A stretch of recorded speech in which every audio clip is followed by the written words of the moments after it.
آج ایک بہت حساس ٹاپک پہ بات ہونے والی ہے۔ ایک ایسا سوال ہے جس کا جواب ہر اس شخص کو دینا چاہیے جو ہر وقت مذہب، قرآن اور نبی صلی اللہ علیہ وسلم پہ اعتراض کرتا رہتا ہے۔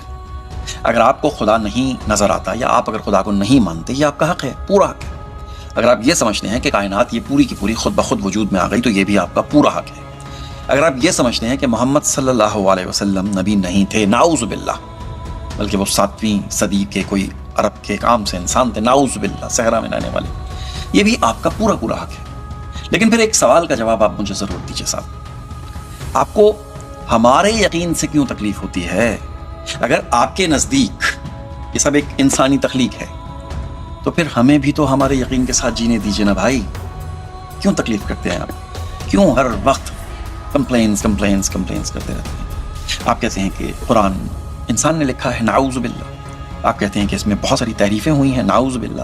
آپ کہتے ہیں کہ یہ بعد میں مرتب ہوا تھا، اس لیے یہ پوری طرح سے ترتیب نہیں دیا گیا، نعوذ باللہ۔ آپ یہ کہتے ہیں کہ فلاں مورخ یہ کہتا ہے، فلاں مورخ وہ کہتا ہے، بھاری نام لیتے ہیں، جان وانسپرو کا نام لیتے ہیں آپ، پیٹریشیا کراؤن کا نام لیتے ہیں آپ، مائیکل کک اور اس طرح کے دوسرے محققین نے مختلف نظریات پیش کیے ہیں۔ میں نے ان سب کو تقریباً پڑھا ہوا ہے، لیکن کیا یہ بھی حقیقت نہیں ہے کہ انہی نظریات پر دنیا کے بے شمار مورخین اور ماہرین نے تنقید بھی کی ہے؟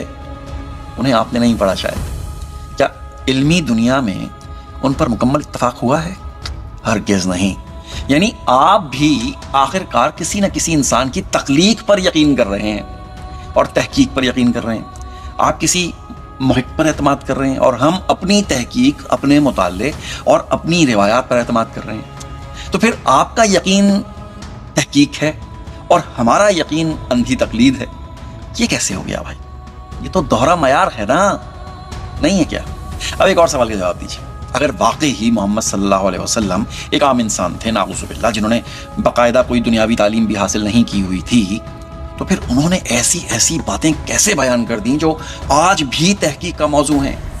آج بھی کائنات ہے، انسانی تخلیق ہے، فطرت ہے اور تاریخ کے بارے میں ایسے بیانات موجود ہیں جن پر آج بھی بحث اور تحقیق جاری ہے۔ کس طرح سے؟ اسی طرح سے نبی صلی اللہ علیہ وسلم سے منسوب بعض پیشن گوئیاں بھی ہیں اور بعض بڑے تاریخی واقعات ہیں۔ آج بھی اہل علم ان کے درمیان گفتگو کرتے ہیں اور یہ گفتگو کا موضوع ہے۔ ان کی تشریحات میں آپ اختلاف کر سکتے ہیں، لیکن انہیں ایک ہی جملے میں افسانہ کہہ دینا، یار یہ بھی کوئی علمی رویہ تو نہیں ہوتا ہے نا۔ اگر آپ ان کو محض اتفاق سمجھتے ہیں تو پھر یہ آپ کا حق ہے، کوئی مسئلہ نہیں، آپ انہیں اتفاق سمجھیے۔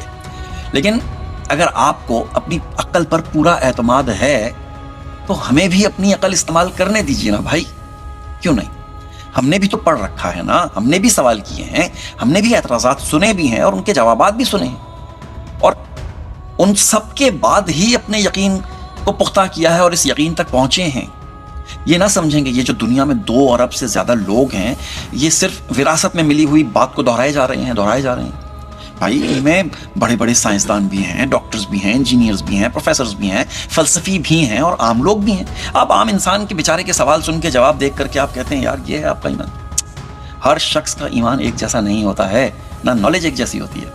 مگر یہ فرض کر لینا کہ سب کچھ سوچے سمجھے بغیر مان لیا، خود ایک غیر منطقی بات ہے بھائی۔ اصل مسئلہ قرآن نہیں ہے، اصل مسئلہ یہ بھی نہیں ہے کہ کوئی خدا کو مانتا ہے یا پھر نہیں مانتا ہے۔ لیکن اصل جو مسئلہ ہے نا وہ یہ ہے کہ کچھ لوگ اپنے نظریات کو نا آزادی فکر کہتے ہیں، لیکن دوسرے کے نظریے کو وہ جہالت کہتے ہیں۔ آپ ہمارے نظریے کو جہالت کہتے ہیں۔ اگر آزادی صرف آپ کے لیے ہے تو پھر وہ آزادی نہیں ہے بھائی، پھر وہ اجارہ داری ہے۔ اجارہ داری سمجھتے ہیں؟ اگر آپ کو یقین ہے کہ مذہب غلط ہے تو آپ اپنے یقین کے ساتھ مطمئن رہیے، ہمیں کوئی مسئلہ نہیں ہے۔ لیکن اگر ہمیں یقین ہے کہ قرآن اللہ کا کلام ہے اور نبی صلی اللہ علیہ وسلم اللہ کے رسول ہیں، تو آپ کو اتنی بے چینی کیوں ہوتی ہے؟ اس سے اتنی تکلیف کیوں ہے؟ آپ اختلاف کیجئے لیکن دلیل بھی تو دیجئے، سوال کیجئے، لیکن دوسروں کے یقین کا مذاق اڑانا، انہیں بیچاروں کو کمتر ثابت کرنے کی مسلسل کوشش کرنا اور پھر خود کو روشن خیال کہنا، یہ دلیل نہیں ہے، یہ تعصب ہے صاحب، تعصب۔ آپ کریں، آپ کا جو یقین ہے اس پہ آپ قائم رہیں، لیکن کسی دوسرے کے یقین کو، کسی دوسرے کے عقیدے کو اس طرح سے انسلٹ نہ کریں۔ یہ گزارش ہی ہے اور ہاتھ جوڑ کے ہے، ہم لڑ نہیں سکتے، ہم یقین کر سکتے ہیں۔